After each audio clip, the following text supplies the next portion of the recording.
Well, there's something going on behind the scenes. I wish I could explain it. I wish I knew it better myself. I think there's some personal interest. Somebody's getting paid off. There's something bad going on behind the scenes, you know? Moments ago, something unimaginable was uncovered inside Eustace Conway's secluded workshop, an off-limits haven deep within the Blue Ridge Mountains. For years, this rustic shelter was where the mountain man shaped his tools, crafted his legends, and kept his solitude. But what investigators stumbled upon behind those weathered wooden doors has shaken even his most loyal followers. So, could this discovery rewrite everything we thought we knew about Eustace Conway? Stay tuned, because what lies beyond those walls will leave you absolutely speechless. Inside Eustace Conway's workshop. When the crew finally received Eustace Conway's approval to step inside his long-forbidden workshop, none of them realized the weight behind that decision. For weeks before filming began, Eustace had grown oddly detached. The man known for his calm command of the wilderness now seemed haunted, distracted by something unseen. During interviews, he often paused mid-sentence, his eyes darting toward the woods where that small, weathered building stood concealed, as though he heard whispers from within that no one else could. At first, the crew dismissed his behavior as nerves. Opening his private spaces to outsiders was no small matter for a man like Eustace. But soon, his unease became undeniable. He began wandering into the woods before dawn, walking the narrow path to his workshop without a lamp or guide. Locals said he could navigate it from memory alone, moving like someone drawn by instinct rather than reason. Some whispered that the workshop wasn't just a place of work. It was part of him, holding secrets he couldn't easily let go of. The building itself stood about 200 yards from his main cabin, hidden in a dense grove of ancient hemlocks. Even in daylight, sunlight barely reached the ground beneath their towering limbs. The structure looked plain, logs stacked with precision, a slanted moss-covered roof, a single wooden door, and a small shuttered window. Forest debris pressed against its sides as if nature itself wanted to reclaim it. To a stranger, it looked like an abandoned relic.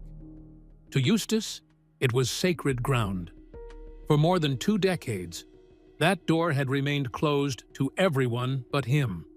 Visitors could see his cabin, his barns, and his forge. But the workshop was off-limits. When asked about it, Eustace would simply fall silent or steer the conversation elsewhere. Those close to him knew better than to press further. The workshop, they said, was where his solitude lived. So when the film crew finally got permission to enter, a sense of unease spread through everyone involved. The morning they set out, Eustace vanished. They searched the woods for hours, calling his name, growing more anxious with each passing minute.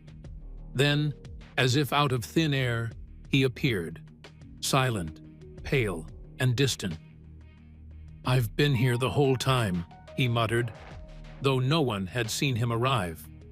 The group followed him down the narrow, shadowed path. The forest was eerily still. Even the birds had gone quiet. What should have been a short walk felt endless. No one spoke. When they reached the workshop, Eustace hesitated before the door. The handle resisted his touch, the hinges groaning in protest, before the door finally creaked open. Inside, the air was thick with the smell of sap, dust, and old timber. At first glance, it seemed like any other workspace. Tools neatly arranged, ropes coiled, piles of wood stacked in the corners. But as their eyes adjusted to the dim light, a chilling realization spread through the group. The walls were covered in faces. Dozens, perhaps hundreds, were carved directly into the wooden walls, each one unique. Some looked peaceful, others mournful, and a few too disturbingly lifelike to meet their gaze. One cameraman whispered that the faces seemed to shift as the light flickered, their wooden eyes following movement. It was then that someone recalled an old story told by one of Eustace's former apprentices. He claimed Eustace often worked through the night, muttering to himself about the connection between form and spirit. The same apprentice once saw him dismantling an old clock, binding its metal gears with tree sap and strips of leather, claiming time itself belonged to the forest. Most had dismissed it as folklore. But standing in that room surrounded by those faces, no one dared laugh. No one asked what the carvings meant. Eustace offered no explanation. The man who had always preached harmony with nature now stood before his own creations, motionless, as if unsure whether they still belonged to him or he to them. The workshop was no longer just a place for crafting tools. It felt alive, like a living archive of everything Eustace had endured in solitude. To the crew, it was both mesmerizing and terrifying. And as they stood frozen in that dim, suffocating air, each person knew they weren't merely witnessing art or craftsmanship. They were standing in the heart of a mystery that perhaps was never meant to be uncovered. But what secret waited behind the door they hadn't touched? One that seemed to breathe with the room itself. Keep watching. The Forbidden Room. Thunder cracked through the Blue Ridge sky, rattling the old timbers of Eustace Conway's workshop. It felt as though the storm had been waiting for them, its electricity drawn toward the place like some unseen force. The air thickened, heavy with a strange energy that made even the cameras hum faintly, picking up sounds that the human ear struggled to detect. One crew member claimed to have seen movement inside a room at the far end of the workshop, a door that none had ever dared to open. Nervous glances passed between the men, but no words were spoken. They were there to document, to capture life on the mountain. Yet instinct whispered that some doors were meant to remain closed. Eustace noticed their tension. His usually serene expression was taut, his brow slick with sweat despite the cool mountain air.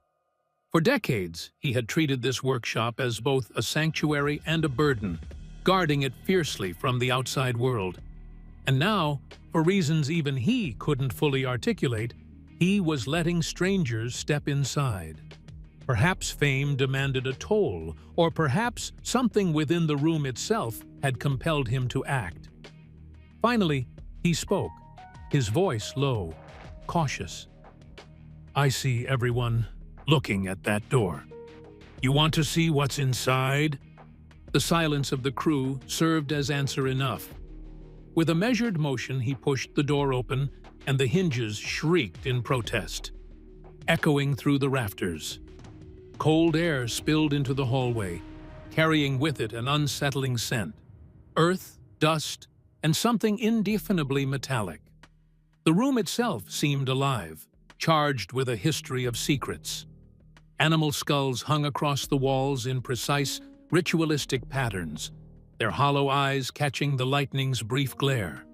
Dried plants clung stubbornly to the rafters, vibrant in hue, yet bereft of scent.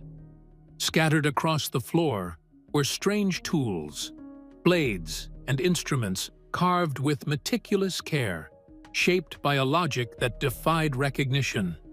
Each object seemed purposeful, yet their intention remained hidden, and the crew felt the weight of something older and far stranger than themselves pressing in from the shadows. But what secrets had been hidden in plain sight all this time? And were they ready to confront them? Don't blink. Strange discoveries in Eustace Conway's workshop. As the crew explored deeper into Eustace Conway's workshop, the room seemed to shift around them. Lightning flashed outside, briefly illuminating corners that had gone unnoticed, and for a moment, the shadows themselves seemed alive. One crew member's gaze caught something beneath a section of the roof the dried plants hadn't fully concealed. "Look," he whispered, and without waiting for permission, the group tugged away the vines, revealing a structure more intricate than anyone could have imagined. Wood, bone, and stone intertwined into shapes that defied logic.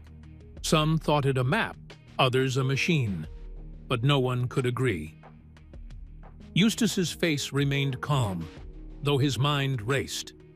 When pressed about the purpose, he only said it was work, leaving the crew to wrestle with an unease they couldn't explain. The air itself felt wrong. Summer heat should have filled the forest, but inside the workshop, cold seemed to seep from the walls. Some crew members shivered uncontrollably. Others swore they were being watched, even though no one else was there. The cameras recorded things the eye could not catch: shadows moving independently, subtle animal calls, and a strange whining that pulsed through the audio equipment. In one corner, a crude shelf held dozens of hand-bound journals. The small, meticulous writing shifted between English and an unknown script. When asked if they could examine the pages, Eustace refused. Still, glimpses revealed star charts, sketches of rare and deadly plants, and diagrams that seemed to map unseen energies binding the space. Nearby, jars and containers held powders, liquids, and dried materials, some shimmering, others shifting between transparency and opacity, and some even multiplying within their own confines. Labels, where present, were cryptic, and wax seals hinted at secrets not meant for outsiders. Every discovery added a layer of bewilderment. The workshop was no longer just a workspace. It was a living, breathing puzzle, a place where the natural and unnatural coexisted, and where nothing obeyed the laws the crew thought they understood. Each new corner revealed that Eustace's sanctuary was a labyrinth of mysteries, waiting for those daring or foolish enough to observe it closely. So what truths had these walls been keeping all along?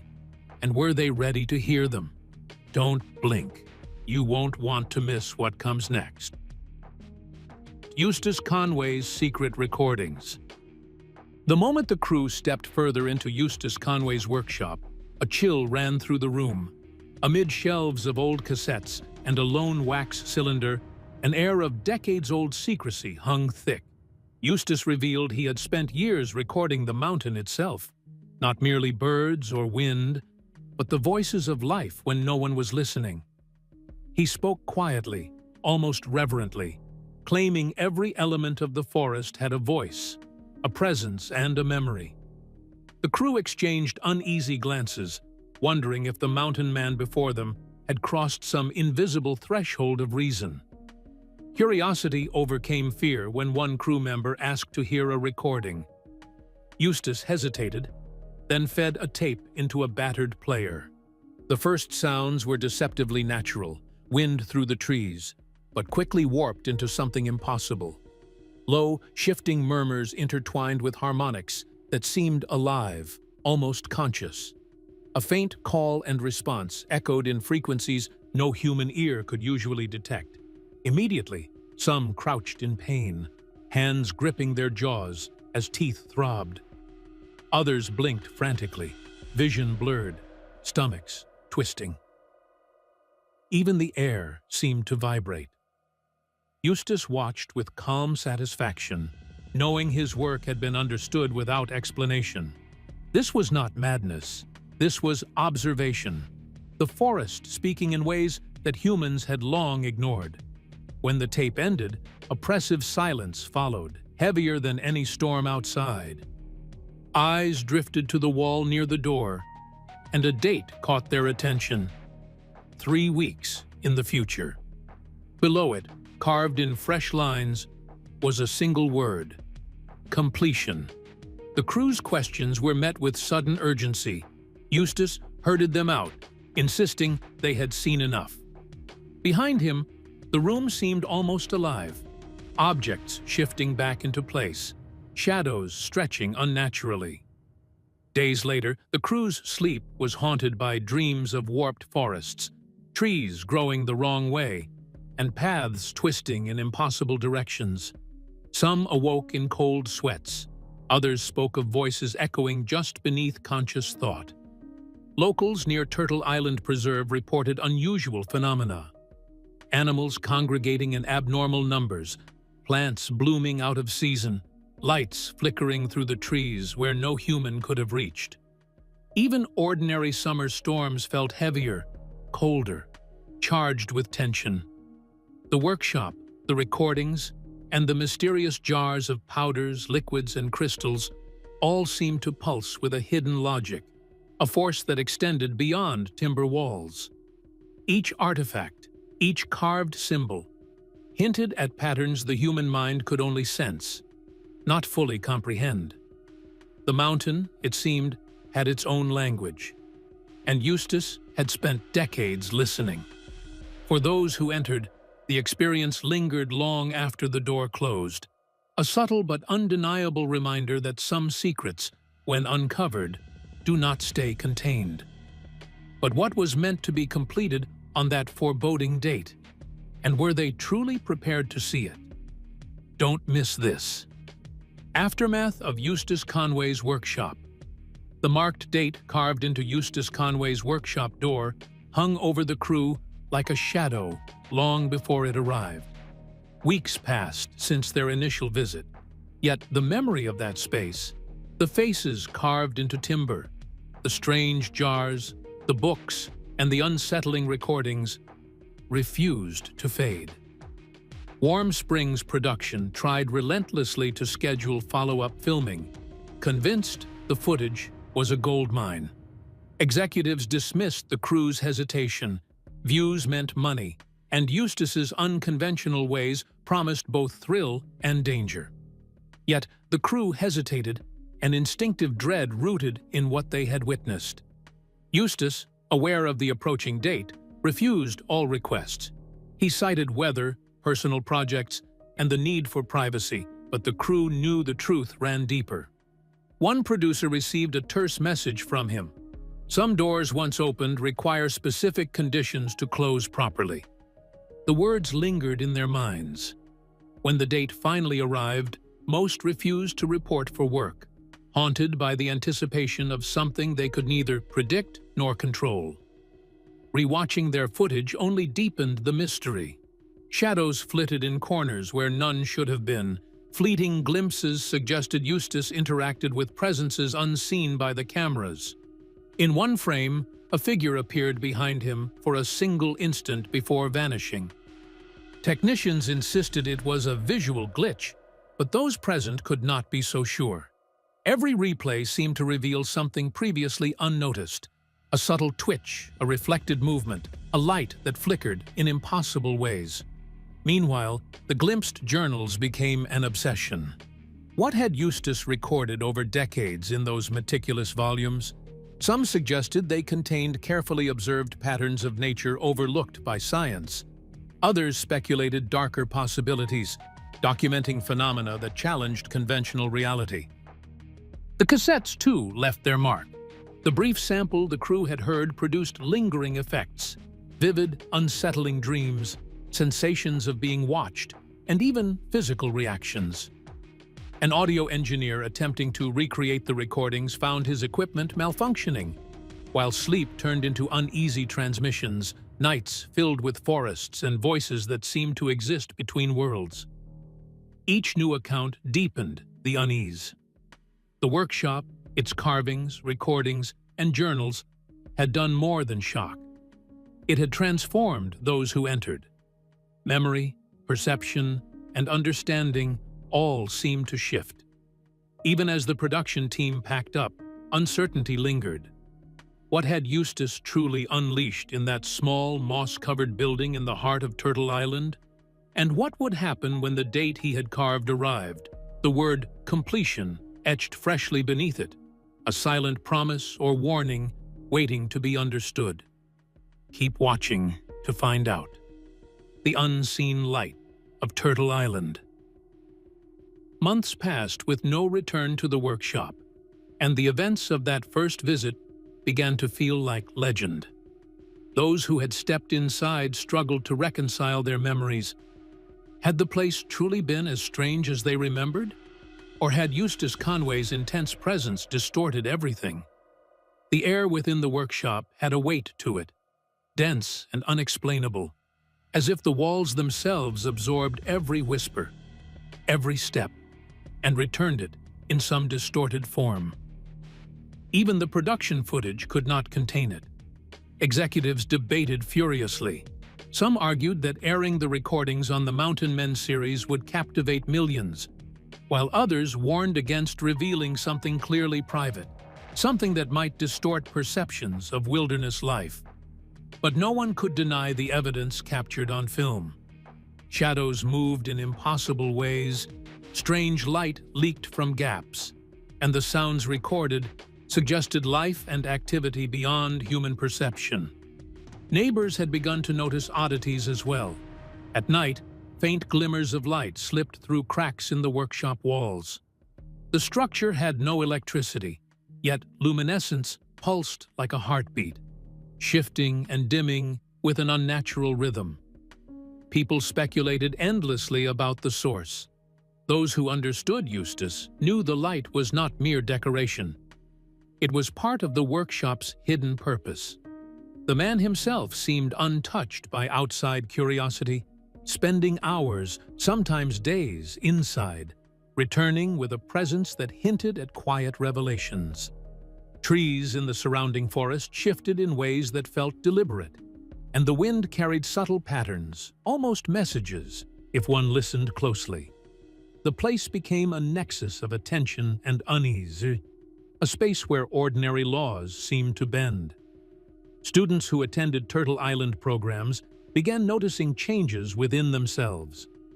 Paths seemed to warp beneath their feet, and sounds layered in unfamiliar harmonics.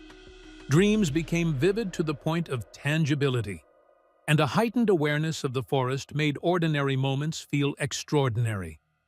Some dismissed it as the natural consequence of disconnecting from technology and immersing in wilderness life. Yet the intensity of the experience, the prickling unease, the goosebumps that flared without warning, suggested something more profound. The forest itself, or the workshop, or perhaps Eustace's hidden work, seemed to be communicating in ways invisible to the casual observer. Questions multiplied endlessly. The carved date marking completion haunted those who had seen it. No one could discern its exact meaning. Was it the culmination of years of observing nature, human perception, or some convergence of both? Or did it hint at something far more intricate, a threshold linking this world to something beyond ordinary comprehension? Lights flickered at impossible angles. Shadows shifted unpredictably, and the forest responded to unseen rhythms. Every moment suggested a force operating quietly, waiting for attention.